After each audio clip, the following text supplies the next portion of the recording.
Hey everyone, welcome to another edition of the Book More Show. Stuart here with a Q&A session this week. So we've had a lot of questions in over the last, following on for the last couple of episodes. So we've got a nice selection to run through. We're going to do Q&A shows every month to 6 weeks or so, depending on how many questions we've got coming through. So if there's anything that you're sat there thinking about, we haven't answered or addressed in the show, then just drop us an email to podcast@90minutebooks and we'll make sure we add that to the list for next time. Okay, so we've got 6 or 7 to go through, so diving straight in. Simon was asking how best to use a book in a trade show type scenario. Trade shows provide a couple of unique opportunities or challenges, and it depends on the individual setup of the show. That depends on how you would best address it. The main difference with the show or physical environment versus sending something to someone digital is obviously the ability to collect contact details. So as you've probably heard us talk about enough now, the context in which we talk about a book is always to start a conversation. It's making invisible leads visible and enabling you to start a conversation in a relatively non-threatening way that then leads people towards hopefully a buying decision or a solution that works out best for them in the end. So depending on the trade show, you may or may not be provided with people's email addresses, the volume, depending on how many people at the show, it will impact how long you've got to talk to each person as they walk past the booth. So the best thing to do is think about what outcomes you want. Generally speaking, again, you'll want to be starting a conversation with someone. You want that opportunity to engage with them.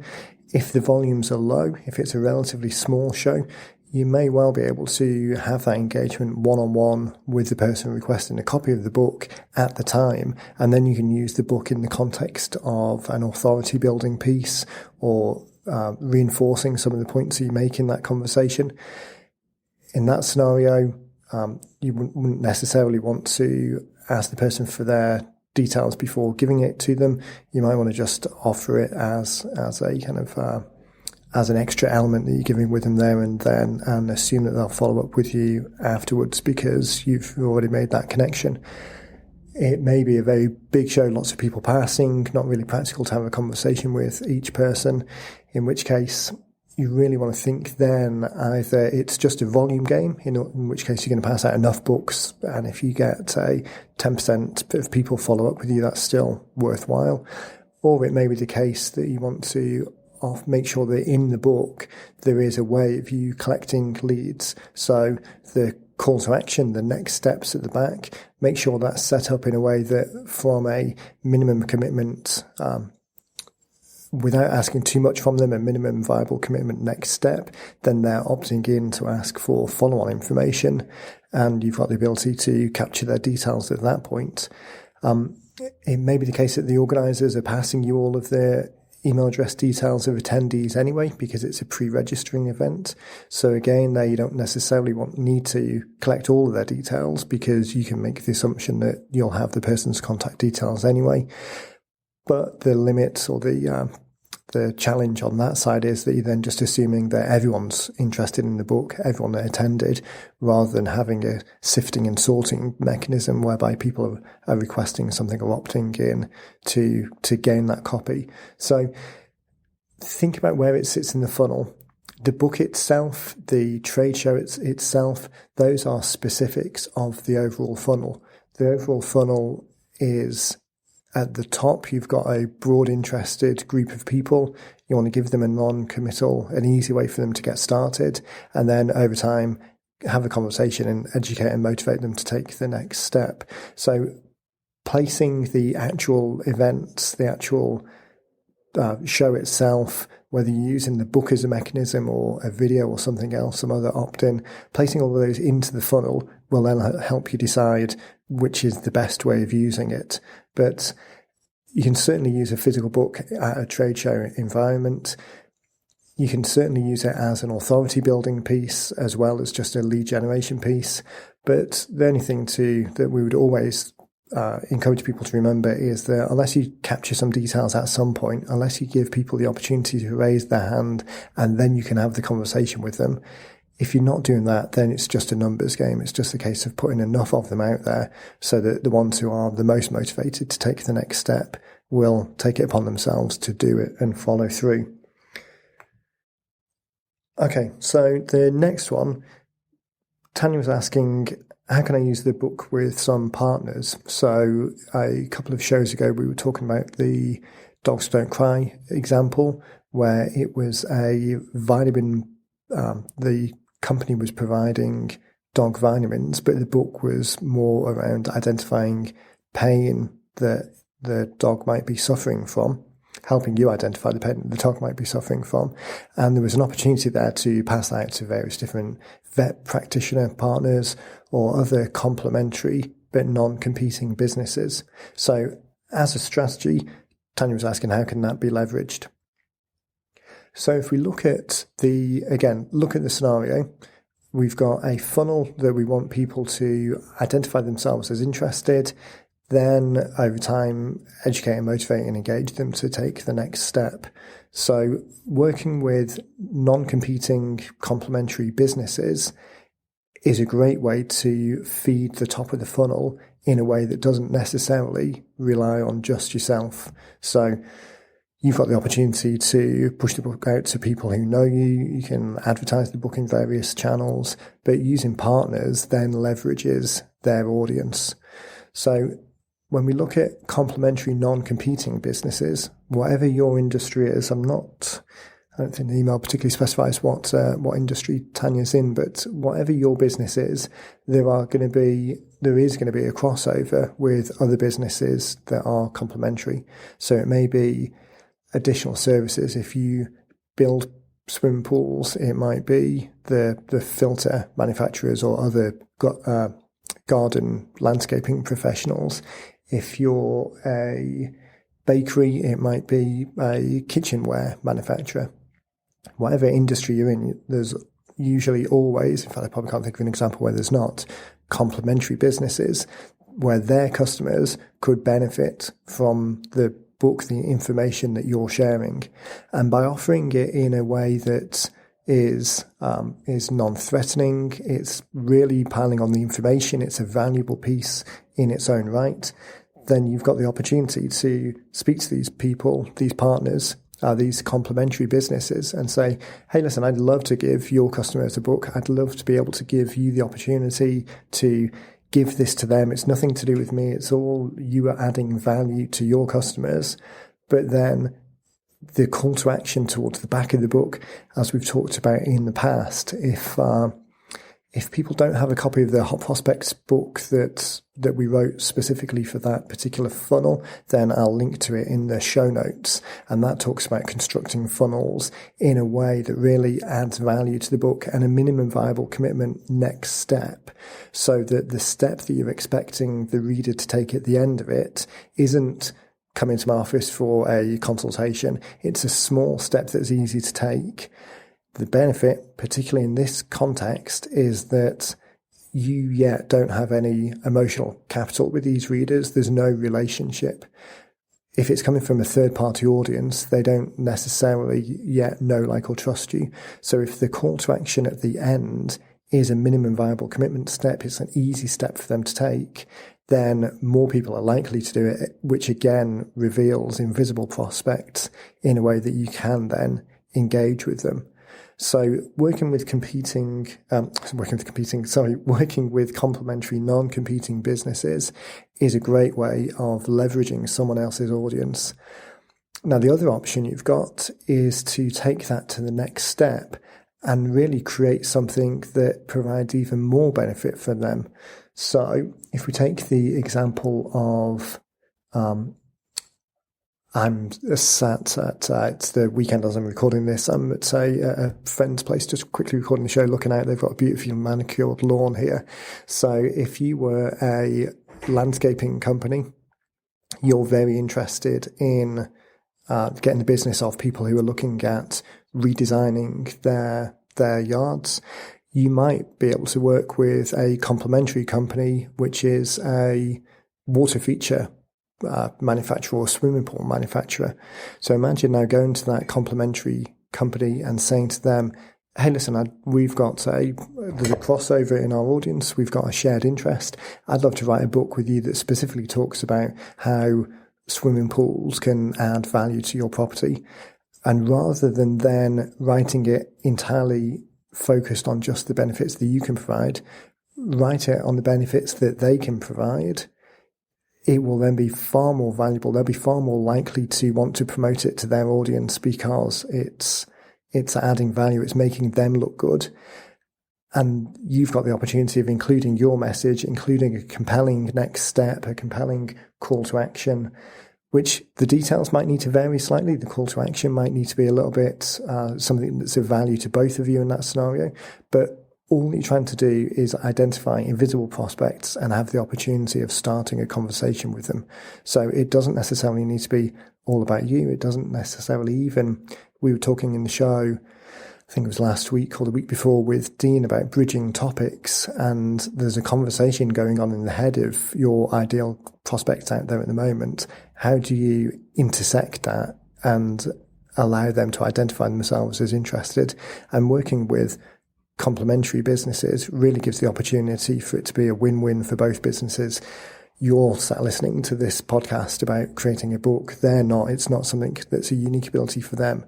So you can really add value to them, get access to their audience, and then present a minimum viable commitment offer towards the end, which allows that audience to identify themselves as interested. Or you could even take it a step further and speak to the partner, the complementary business, about collecting leads up front and then just sharing those leads between the two businesses. Okay, so Michael was asking, should I focus on the physical or digital version? So you can see we've themed these questions together a little bit this time, and I think there was just a commonality of questions that came through. So focusing on the physical or digital version, very similar to the conversation we had about the trade show. That was obviously quite a physical focus. To answer Michael's question, I just want to touch on a point that I was talking about with one of the authors who wrote one of the 90-minute books, Jim Hacking, is an immigration attorney, wrote a book called Staying Here. Jim uses the book quite a lot to engage with students that are coming to the end of their student visa and then want to switch status into an employee status. He uses that in a physical environment in schools and brings people together in a seminar talking about the benefits and challenges and the process for changing status. But he uses both. So we were talking about being able to leverage the same asset into multiple engagement points. So think about the funnel that we've talked about a lot. You've got the audience, the potential customers at the top. They identify themselves as interested. Over time, you're able to educate and motivate those guys to raise their hand, to identify themselves as more interested, hopefully in as automated way as possible. And then once they get to the end of that, at some point in that funnel, you can then start engaging with them on a one-on-one basis. And then you're really leveraging your time to focus entirely on the hottest prospects first, before then engaging back with the ones where the time's not quite right for them. So whether you should focus on the physical or digital depends on the funnel that you've got set up. Both of them have got value. So it's certainly not one versus the other. It's very easy to think about the benefits of the digital product because you don't have the physical constraints of where to send it. But there's also, as we've talked about previously, there is a certain magic about having the physical book. The fact that we call ourselves authors, the fact that we say we talk about a book, we never refer to things as ebooks or digital versions. It's always get a copy of the book. There is a magic, a presence around something being printed.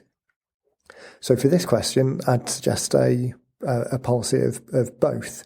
Now, there's a cost constraint with printing and shipping books, obviously, but if you can make that, if you know what your numbers are, if you're tracking your conversions through this particular funnel, then it should be relatively straightforward to decide whether it's worth the extra effort or not. So imagine a scenario where people start on the digital track, they request a copy of the book, you send them that, there's an engaging question saying, hey, what's your book about? Or, hey, what breed of dog do you have? Or, hey, what's your current visa status? Or how long do you have left on your visa? an engaging question to start a dialogue. Whether or not you get an immediate response or not, a further follow-up could be, hey, if you drop me your address, I'd love to send you a physical copy of the book, and additionally a checklist that we've got so you can confirm what your status is or what challenges you might face with the status. Give someone the opportunity to provide you more details, to provide you with further information, to engage a little bit more. You sending them the physical copy of the book raises your status because you're physically sending something.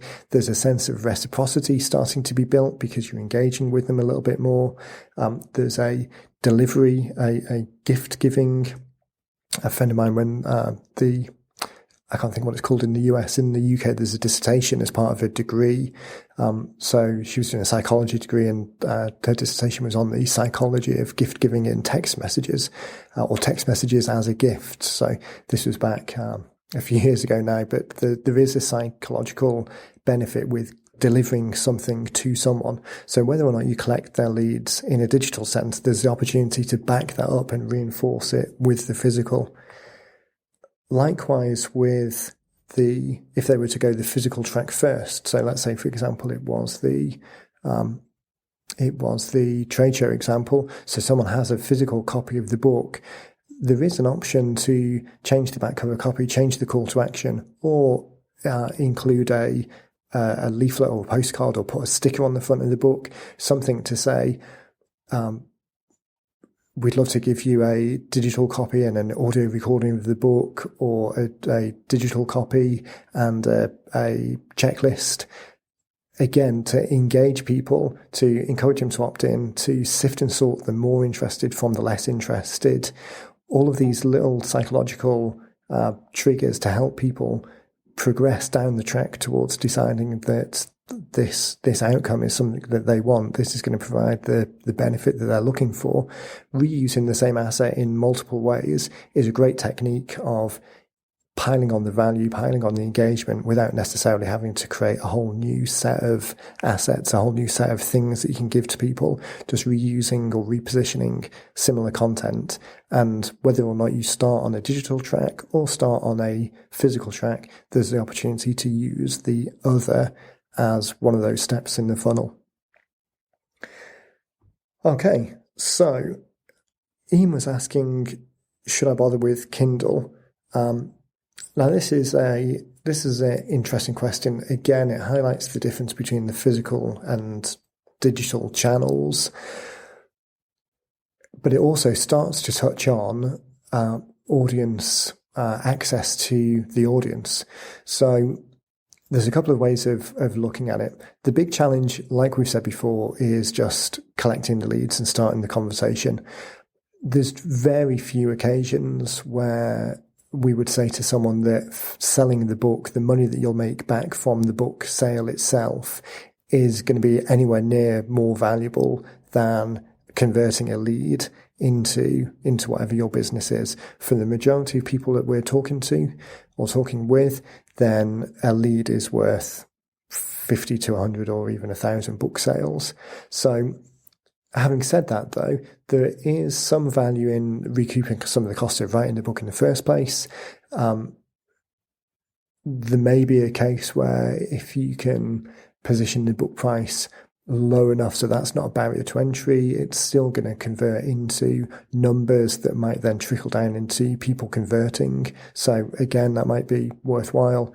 But the main challenge is that Amazon doesn't give you the name and address details of the person who's just bought. So it is very much putting some information out there, but not really starting a conversation with them in a direct way because you can't follow up. So a couple of ways around it. Include in the book the opportunity to opt in over here to download some additional detail, or here's some additional things, the follow on, the next minimum viable commitment. You may need to tweak it slightly for the Kindle version, knowing that you're not going to get access to that audience. The other thing that's worth remembering as well is the actual reading rates of books. It is pretty low, even for kind of bestsellers, for fiction. The reading completion rates are very low compared with the purchase rates. So if you do have a call to action, better mention it sooner rather than later, because Kindles are very linear in the sense of starting from page one and going page by page through. It's not like a physical book where you can just turn to the back cover. So that's worth bearing in mind. Make sure that there's a call to action in there somewhere, somewhere early, so that you can guide people to the next step. The other point I wanted to touch on briefly is access to an audience. So the Kindle bookstore, or Amazon generally, is a source of an audience that you might not otherwise get access to. Amazon search is keyword driven, so a relevant title may well reveal some people that you wouldn't necessarily have come across otherwise. I'm down here actually recording a book with a friend of mine on shockwave therapy. So having shockwave therapy in the title is going to make it more likely than less likely that if we called it pain-free joints, that's not as specific as someone searching for a book on shockwave and finding this particular book. So there is a discovery element to Kindle, which is a channel, an audience that you might not otherwise get. So that's worth bearing in mind. It's probably not the most direct route to the customers. There are challenges in having the follow-on conversation, but for the overhead, for the extra work that you've got to do, it's probably worthwhile, particularly if you've got a way of capturing those leads relatively early on in the process, so that anyone that does come through feels like they're getting value. The only other thing to briefly mention actually is that feels that they're getting value. So a book, if you're pricing a book, there's an expectation of what people get in the bookstore.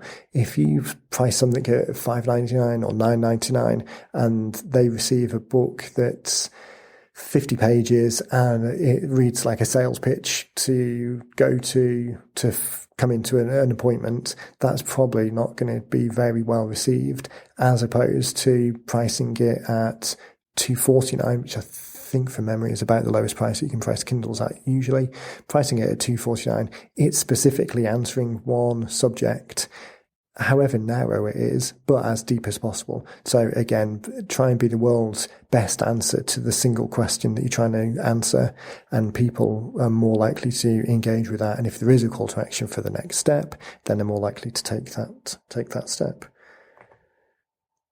Okay, so let's move on. Time's going quick. I'm actually going to jump ahead and we'll cycle back to a couple of these other ones next time, just because there's one from Matt that I really want to get answered. And if we've got some time at the end, I'll cycle back to a couple of the quicker ones. So Matt was asking, what are some typical questions to engage the audience? So we were talking in the bridging topics episode about a conversation going on in your audience's mind, your ideal customer, your ideal prospect. There's a conversation going on in their mind which may or may not be directly related to what your solution is, but there's the opportunity to bridge that conversation into your solution in a way that offers them some value. So Matt was saying that he doesn't specifically have a business, doesn't necessarily have something that he wants people to lead to, so that definitely makes it more challenging. And actually has a slightly different question of, I don't necessarily have a business, so what should my book be about? To a certain degree, if you just want to write a book for the sake of writing a book, then it can be on anything, because who cares? If you just want to do it because you want to do it, then fair enough. It's an interesting exercise, and it might help your mind kind of dial in on the next book, which might be more specific. Starting with the end in mind is always the best way to go. So just doing something for the sake of doing something isn't necessarily going to yield the best results.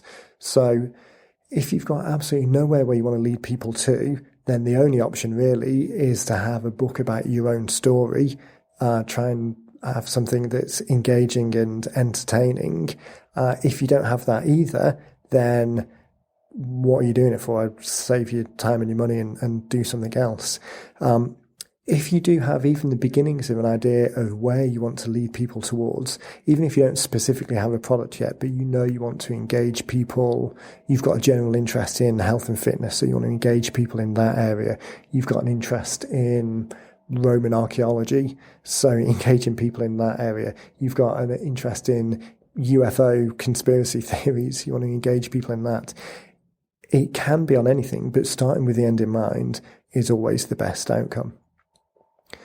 In terms of bridging topics of what kind of questions can you ask people in order to engage them, it's a little bit specific on what you want the outcome to be, what business you're in. Usually what we'd say to people is, if you don't have a clear path, then think about what are the most common questions that your business gets asked. So emails to the support desk, phone calls, speak to the sales guys and ask them what kind of questions they get when they engage with a new customer. Depending on what your industry or how complex your industry is, are the things that are more difficult, are the kind of conceptual things that are difficult for people to understand. I was listening to, in fact, I need to write something on this because it was quite interesting. There's a new book out called Sprint by Greg Knapp, I think. It talks about Google Ventures, and really it's a kind of lean model, agile business process for quickly getting to the point where you can put something out there and then moving forward and kind of pivoting as you go forward. But this book was talking about Airbnb, and one of the challenges that Airbnb had was communicating to people what the premise was, the fact that this isn't hotels, it isn't a bed and breakfast, it's actually staying in someone's house. So if your industry does have challenges like that, where there's something conceptually challenging, then a book can be a great way of, from a non-threatening way of engaging people in that conversation, of helping to explain it. So all of those sources are likely to reveal some of the common questions. You can do other things as well. So like keyword research in Google for what people are searching about for a particular topic or subject. You can look at what other elements, so if you know that people in your business are always interested in, go back to the lawn care, the landscaping issue. If people are always interested in a particular type of plant because in your area it's the most popular, so there's a big search volume around that type of thing, that might be a good thing to answer questions on. The subject itself, the engagement, as long as there's enough of an audience that are going to be interested in it, as long as it's worthwhile doing, particularly the way in which we structure the 90-minute books, we try and make it a very quick way to get something out to market, a very quick way of capturing some of your thoughts in the best possible way and having that in a very relatively accessible, easy to create, authority building, valuable element that you can get passed back out to people. If it's quick and easy and cost effective, then you can test 2 or 3 of these things in the same time and same effort that you might write one more traditionally written book where you try and cover 4 or 5 different areas all in the same book. So picking one subject, answering it as thoroughly as possible, going deep and allowing people to then raise their hand and ask for more information afterwards means that the questions that you can address can be very specific. It's just trying to fix one problem. It's just trying to give people advice and guidance in one area. That one area, whether it's the most popular question or the most pressing question or the most valuable question, the question asked most often, the most difficult question that customers ask your business. Pick one and then engage from there. And if you're really stuck, then, as I say, things like keyword research, just see what other people are asking. Even things like Google Complete. So when you're in Google and you start typing in the words for something, so how do I find the best, or tips for lawn care in November, the autocomplete suggestions are going to come up with the most popular questions, and that might be a good place to start. A little bit of research on your part then to just make sure you've got a valuable, comprehensive answer. But as I said at the beginning of this question, the most valuable thing is knowing where it sits in the journey, knowing how you're trying to take, what the next step is that you're trying to take people towards, how they're thinking about your service in regards to a solution that they're trying to get. Start with the end in mind. That's the best possible advice. Okay, so we're just coming up on half an hour. I've got a couple of other questions, but we're going to save those for the next show. If you do have any questions to add to what we've talked about so far, then just drop an email to podcasts@90minutebooks and we'll add that to the list for next time. Check out the show notes for this particular episode. I'll include there a link for the Hot Prospects Cool Publishing book that we wrote. That one was specifically for another... there was a talk series that was done a few months ago. We wrote this book specifically for those guys on the back of the talk that we did for them as a demonstration of how quick and easy it is to write a book and get it out. But that talks about the 4 steps of dialing in your message, how you can build that into a funnel, and then engaging people on the next step. So I'll include a link to that. Obviously, if you don't have a copy of the 90-minute book as well, which talks about how you can write your book, then grab that from the website. If you're ready to get started, again, as I mentioned, it's a very quick and straightforward process. So in the same, within a few, we usually say to people within sort of 4 to 6 weeks, you can have a book outlined and written and published and out there collecting leads. So if you do have one particular idea from this that's come to mind, one particular question that's really going to engage your audience, this is a great way of quickly and easily getting something out there. That means you can start collecting leads by the end of the summer and start that conversation to convert them into customers. So if you're ready to get started, then just head over to 90minutebooks.com/start, or reach out to us if you've got any questions at support@90minutebooks. Either myself, Betsy, or Susan are waiting there to answer your questions. Okay, guys, thanks very much for your time. Next week, we'll be back with more of an information-based show rather than Q&A. Looking forward to that and speak to you all next time. Thank you.